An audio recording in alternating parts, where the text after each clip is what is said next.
धार्मिक और पौराणिक मान्यताओं के अनुसार शरद पूर्णिमा के दिन ही समुद्र मंथन से लक्ष्मी जी निकली थी और इसी दिन 16 कलाओं से युक्त होकर चंद्रमा धरती के सबसे नजदीक होते हैं। चंद्रमा की किरणों से अमृत की वर्षा इसी दिन होती है। इसी दिन खीर बनाकर भगवान को अर्पण किया जाता है और चंद्रमा की रोशनी में रात भर रखकर अगले दिन उसे स्नान करके प्रसाद स्वरूप में खाने का विधान बताया गया है। ऐसा कहा जाता है कि इस खीर को ग्रहण करने से पूरे वर्ष शरीर निरोग रहता है, अच्छे स्वास्थ्य की प्राप्ति होती है और हाँ, सुख समृद्धि की भी प्राप्ति होती है।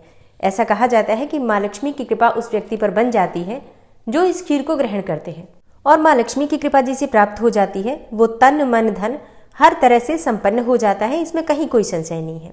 अब ये रात्रि होती है शरद पूर्णिमा की रात्रि, लेकिन इस बार शरद पूर्णिमा के दिन चंद्र ग्रहण लग रहा है, तो संशय ये है कि हम खीर कब बनाएं, क्योंकि वर्ष भर में ये एकमात्र रात्रि होती है जिस रात्रि में हम खीर बनाकर चंद्रमा की रोशनी में रखते हैं।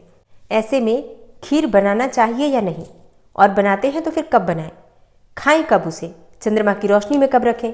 इस प्रकार के बहुत सारे प्रश्न आप लोगों के कमेंट बॉक्स में आए हुए हैं, तो इस वीडियो में आपके इस प्रश्न का उत्तर मिल जाएगा। इसके साथ ही आज की वीडियो में मैं आपसे शेयर करने वाली हूँ शरद पूर्णिमा की पूजा विधि। शरद पूर्णिमा के दिन संपूर्ण पूजा विधि किस प्रकार से करें, कब करें, सत्यनारायण व्रत की कथा कब करें, चंद्रमा को अर्घ्य कब दें, किस प्रकार से दें और अपना व्रत कब खोलें, सारी जानकारी आपको आज की वीडियो में मैं शेयर करने वाली हूँ। तो वीडियो बहुत महत्वपूर्ण है, पूरा जरूर देखिएगा। अच्छी लगे वीडियो तो लाइक भी जरूर कीजिए, क्योंकि आपके लाइक्स, आपके कमेंट्स मेरे लिए बहुत महत्वपूर्ण होते हैं। ये एकमात्र जरिया है जिनसे मुझे पता चलता है कि आपको ये वीडियो अच्छी लगती है और आपके लिए ये वीडियो उपयोगी है। तो अगर वीडियो अच्छी लगे तो लाइक तो ज़रूर ही किया कीजिए। सबसे पहले जानते हैं कि पूर्णिमा तिथि कब प्रारंभ हो रही है, कब समाप्त हो रही है। देखिए, आश्विन मास की पूर्णिमा तिथि प्रारंभ हो जाएगी 28 अक्टूबर को सुबह 4:17 पर और समाप्त हो रही है 29 अक्टूबर को सुबह 1:53 पर। पूर्णिमा तिथि के दिन स्नान दान का शुभ मुहूर्त रहेगा सुबह 4:47 से 5:39 तक।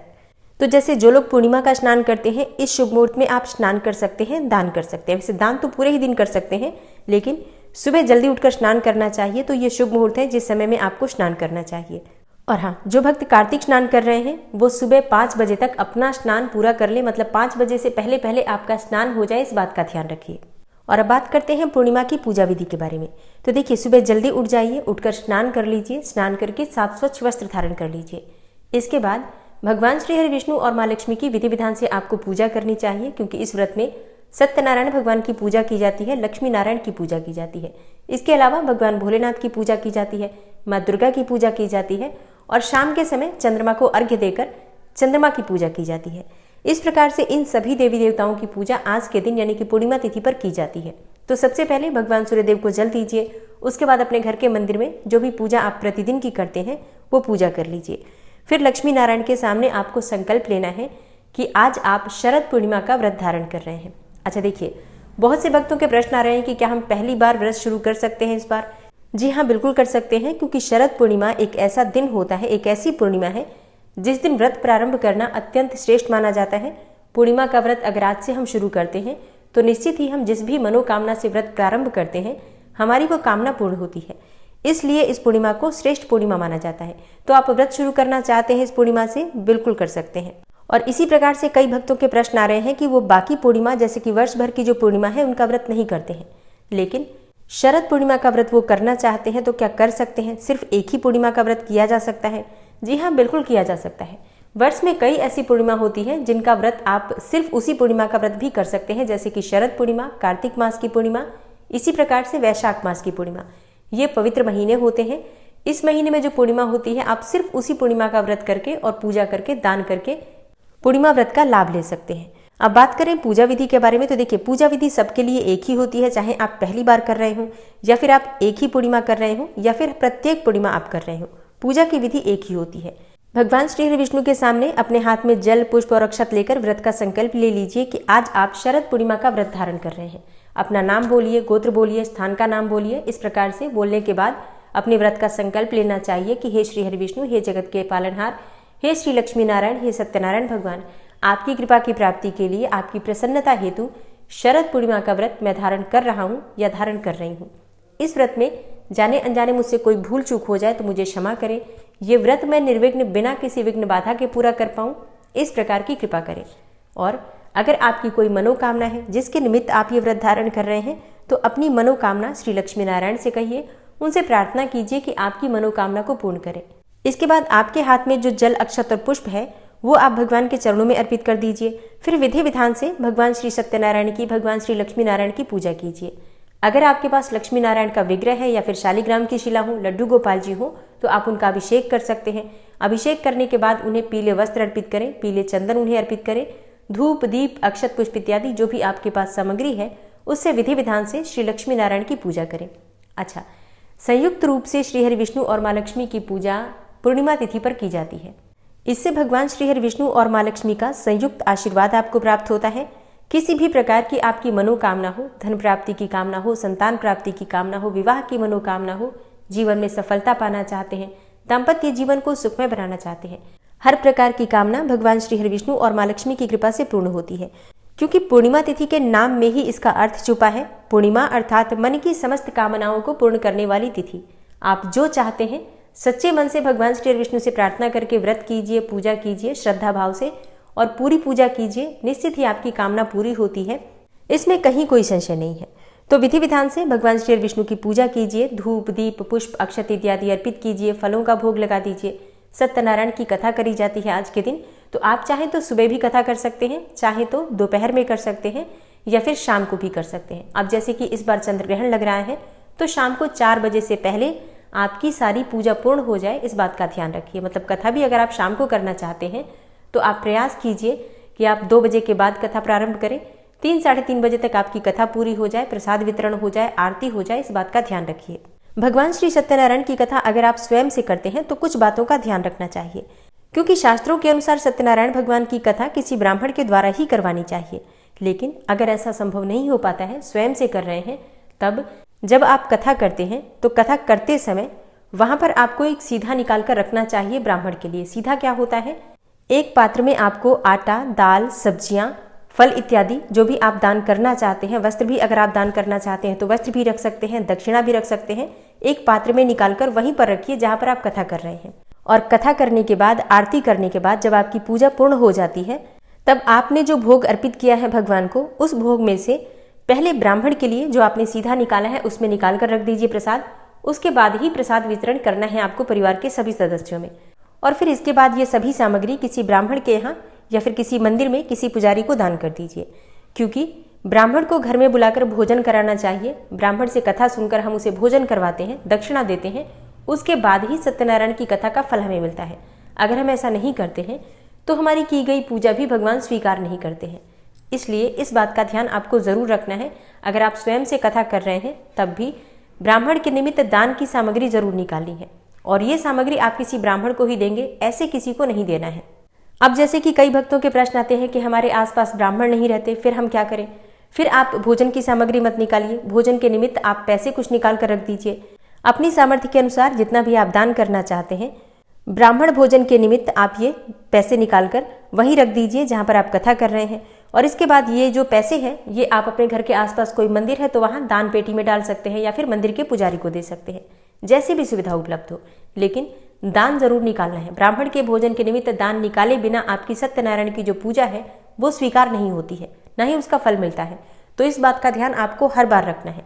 और हाँ, अगर आप सत्यनारायण भगवान की कथा सुनना चाहते हैं तो इस चैनल पर हर पूर्णिमा के दिन सत्यनारायण भगवान की कथा अपलोड होती है, आप लोग जरूर सुना कीजिए। और हाँ, कथा अगर आप सुन रहे हैं तो दान करने की आवश्यकता नहीं है, लेकिन अगर आप स्वयं से पढ़ते हैं तब दान करना आवश्यक होता है। तो शरद पूर्णिमा के दिन विधि विधान से पूजा कर लीजिए, कथा कर लीजिए। जिस प्रकार से आप प्रत्येक पूर्णिमा पर पूजा करते हैं उसी प्रकार से आपको पूजा करना है सुबह। और बात करें शाम की पूजा के बारे में, क्योंकि शाम को हम चंद्रमा को अर्घ्य भी देते हैं, तभी हमारा व्रत पूर्ण होता है। तो इस बार आप लोगों के ज्यादा प्रश्न इसी बात पर है कि हम अर्घ्य किस प्रकार से दें। वैसे ये जानकारी आपको कल की वीडियो में दी जा चुकी है, लेकिन अगर आपने कल की वीडियो नहीं देखी है तो मैं आपकी जानकारी के लिए बता दूं, शाम की पूजा आपको 4 बजे से पहले अपनी पूर्ण कर लेनी है। मतलब जो भी आप पूजा करते हैं, चाहे लक्ष्मी जी की पूजा करते हो, भगवान सत्यनारायण की पूजा कर रहे हो, या फिर आप कोजागरी पूजा करते हैं जैसे कि लक्ष्मी और कुबेर की पूजा करते हैं, जो भी पूजा आप करना चाहते हैं वो शाम को 4 बजे से पहले पूरी हो जानी चाहिए। मतलब 4 बजे के बाद पूजा नहीं होगी, इस बात का ध्यान रखिए। क्योंकि फिर 4:05 से सूतक लग जाएगा, क्योंकि चंद्र ग्रहण का सूतक 9 घंटे पहले ही प्रारंभ हो जाता है। और शरद पूर्णिमा के दिन चंद्र ग्रहण का समय क्या होगा, तो देखिए चंद्र ग्रहण का समय है 28 अक्टूबर की रात्रि में 1:06 पर, मतलब ये 29 अक्टूबर ही कहा जाएगा। 1:06 पर प्रारंभ हो जाएगा ग्रहण, और ग्रहण का समापन हो रहा है रात्रि में 2:22 पर, 2:23 पर भी, जैसे स्थान विशेष के अनुसार 1-2 मिनट का अंतर भी रहेगा। तो लगभग 1 घंटे 16 मिनट की अवधि होगी चंद्र ग्रहण की। तो ऐसे में शाम को पूजा बिल्कुल भी नहीं हो सकती है, इसलिए सूतक काल प्रारंभ होने से पहले अपनी सारी पूजा पूरी कर लीजिए। चंद्रमा को अर्घ्य किस प्रकार से दें, देखिए जब आपकी पूजा पूर्ण हो जाती है, भगवान लक्ष्मी नारायण की आप आरती कर लेते हैं, शाम की पूजा जब आप 4 बजे से पहले कर लेंगे तो वहीं पर एक पात्र रखिए, ठीक है, कोई भी पात्र आप ले सकते हैं, और उस पात्र में आप चंद्रमा की एक गोल आकृति बना दीजिए रोली से या फिर चंदन से, या फिर उस पात्र में लिख दीजिए ओम सोम सोमाय नमः, ओम सोम सोमाय नमः, ऐसा लिख दीजिए। अब इसी पात्र में आपको चंद्रमा को अर्घ्य देना है।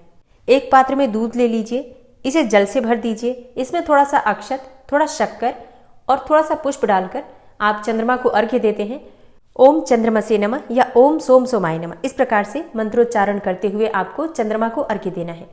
और उसी पात्र में चंद्रमा का ध्यान करके धूप दीप दिखा दीजिए, पुष्प इत्यादि अर्पित कर दीजिए, अक्षत अर्पित कर दीजिए। जो भी आप पूजा करते हैं विधि विधान से चंद्रमा की पूजा कर लीजिए। तो आपकी चंद्रमा की पूजा पूर्ण हो जाती है, अर्घ्य हो जाता है, और आपका पूर्णिमा का व्रत भी संपूर्ण हो जाएगा। 4 बजे से पहले ये सभी कार्य आपको कर लेना है। इसके बाद आप चाहें तो अपना व्रत खोल सकते हैं। जो भी आपने भगवान को भोग अर्पित किया है सबसे पहले उसी में से ग्रहण करके और आपको अपना व्रत खोलना है। फिर जिस प्रकार से आप हर बार पूर्णिमा का व्रत करते हैं और व्रत खोलते वक्त जो भी आप ग्रहण करते हैं उसी प्रकार से आप अपना व्रत खोल सकते हैं। और अब बात करें उन भक्तों के बारे में जिनके प्रश्न आ रहे हैं कि क्या हम खीर बिल्कुल नहीं बना सकते, क्या एक दिन पहले खीर बनाकर हम चंद्रमा की रोशनी में रख सकते हैं, जैसे कि 27 अक्टूबर की रात्रि में हम क्या खीर बनाकर चंद्रमा की रोशनी में रखें, क्या ये पूर्णिमा मानी जाएगी। कुछ लोगों के प्रश्न आ रहे हैं कि क्या हम दिन में खीर बना सकते हैं या फिर सूतक काल के दौरान भी खीर रखी जा सकती है। ऐसे भी बहुत से लोगों के प्रश्न हैं। कुछ लोगों के प्रश्न है कि क्या हम ग्रहण समाप्त होने के बाद खीर बना सकते हैं। मतलब खीर को लेकर बहुत सारी भ्रांतियां, बहुत सारे प्रश्न आप लोगों के आ रहे हैं। देखिए, एक दिन पहले जिसे आप 27 अक्टूबर की रात्रि में कह रहे हैं खीर रखने के लिए, उस दिन चतुर्दशी तिथि रात्रि में व्याप्त रहेगी। 27 अक्टूबर को सुबह तृतीया तिथि है, रात्रि में चतुर्दशी तिथि है। 27 अक्टूबर को बिल्कुल भी पूर्णिमा तिथि नहीं है, तो इस दिन खीर रखने का कोई मतलब नहीं है, कोई महत्व नहीं है। और 28 अक्टूबर को अगर आप दिन में खीर बनाते हैं तो दिन में चंद्रमा तो दिखाई देंगे नहीं और 4 बजे सूतक लग जाएगा, फिर तब आप खीर बना नहीं सकते हैं। अब अगर आप पहले से बनाकर भी रखते हैं और आप ये सोच रहे हैं कि जब ग्रहण समाप्त होगा तब हम चंद्रमा की रोशनी में इस खीर को रख देंगे, तब तक हम तुलसी पत्ता डालकर रखेंगे। देखिए, ये पूजा की वस्तु है, इस प्रकार से इसका प्रयोग नहीं कर सकते हैं। जो तुलसी का पत्ता डालकर हम चीजें रखते हैं वो विशेष तौर पर दूध होता है, दही है या कोई मिठाई है या अचार इत्यादि होता है, उसके लिए तुलसी के पत्ते का प्रयोग किया जाता है। भोजन बनाकर उसमें तुलसी का पत्ता डालकर रखते हैं और फिर ग्रहण के बाद हम उसे खाते हैं, ये ठीक नहीं माना जाता। स्वास्थ्य के हिसाब से इसे बिल्कुल भी ठीक नहीं माना जाता। तो ऐसे में हम खीर सूतक से पहले नहीं बना सकते। अब जैसे कि कई प्रश्न आए हैं कि हम ग्रहण समाप्त होने के बाद स्नान करके क्या खीर बना सकते हैं, फिर चंद्रमा की रोशनी में रख सकते हैं। जी हाँ, ऐसा आप कर सकते हैं अगर आप कर पाते हैं, क्योंकि जब ग्रहण समाप्त होगा फिर आप स्नान करेंगे, फिर आप खीर बनाएंगे। ये सब कार्य करते करते तो लगभग सुबह हो जाएगी, ब्रह्म मुहूर्त का समय हो जाएगा। फिर किस प्रकार से आप खीर रख सकते हैं। मतलब देखिए, इस बार किसी भी प्रकार से हम खीर नहीं रख पा रहे हैं चंद्रमा की रोशनी में। आप कैसे भी समय निकाल कर देखिए, नहीं कर पाएंगे। ग्रहण समाप्त होने के बाद आप स्नान करेंगे, घर की सफाई करेंगे, फिर आप खीर बनाएंगे, तब तक तो सुबह हो जाएगी। फिर इस खीर का उतना महत्व भी नहीं रह जाएगा।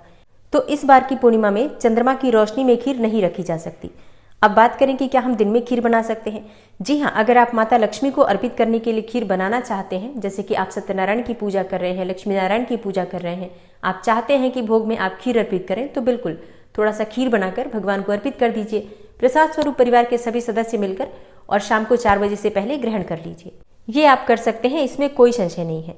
अब जैसे कि कुछ लोगों के प्रश्न आए हैं कि कोजागरी पूर्णिमा में माता लक्ष्मी और कुबेर की जब पूजा की जाती है तो बहुत सारा भोग बनाते हैं, किस प्रकार से बनाएंगे, क्योंकि इतना भोग बनता है, प्रसाद बनता है, तो फिर इसका हम सूतक समाप्त होने के बाद क्या करेंगे। देखिए, ग्रहण जब लग रहा है, आप जानते हैं कि ग्रहण लगा है, तो ऐसे में इतना सारा भोग नहीं बनाना है आपको। थोड़ा थोड़ा सब चीज बनाइए। माता लक्ष्मी की, कुबेर की जो आप पूजा करते हैं दिन में कर लीजिए। मतलब देखिए, पूजा में आप कितना भोग बनाते हैं ये महत्वपूर्ण नहीं है, महत्वपूर्ण ये है कि आप पूजा करेंगे नियम पूर्वक, श्रद्धा पूर्वक, जिस भी विधि से आप हर बार पूजा करते हैं उसी विधि से पूजा कर लीजिए, तो पूजा का फल आपको उतना ही मिलेगा। आप भोग चाहे जितनी भी मात्रा में बनाते हैं या नहीं बनाते हैं, तो अपने हिसाब से देखिए आपको क्या करना है।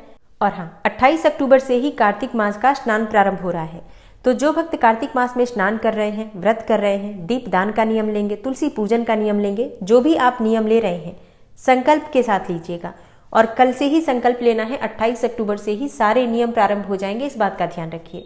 और कार्तिक मास के स्नान, दान, दीपदान और व्रत का संकल्प आपको किस प्रकार से लेना है, ये जानकारी आपको आने वाली वीडियो में मिलने वाली है, तो आने वाली वीडियो जरूर देखिए। इसके अलावा ग्रहण काल है, तो ग्रहण काल में क्या करना है आपको, क्या नहीं करना है, किस प्रकार से आपको दान करना है, किन चीज़ों का दान करना है, इसकी जानकारी भी आपको आने वाली वीडियो में मिलेंगी। तो चैनल से जुड़े रहिए ताकि सारी जानकारी आपको सही समय पर प्राप्त हो। और हाँ, बहुत से भक्तों के प्रश्न आए हैं कि 4 बजे या 4:30 बजे तक कार्तिक महात्म्य की कथा अपलोड कर दीजिए, तो कल से ही 4 से 4:30 के बीच में आपको सुबह कथा की वीडियो मिल जाएगी। उम्मीद करती हूँ आप लोग उसे जरूर सुनेंगे। मिलती हूँ मैं आपसे अगली वीडियो में, तब तक के लिए नमस्कार।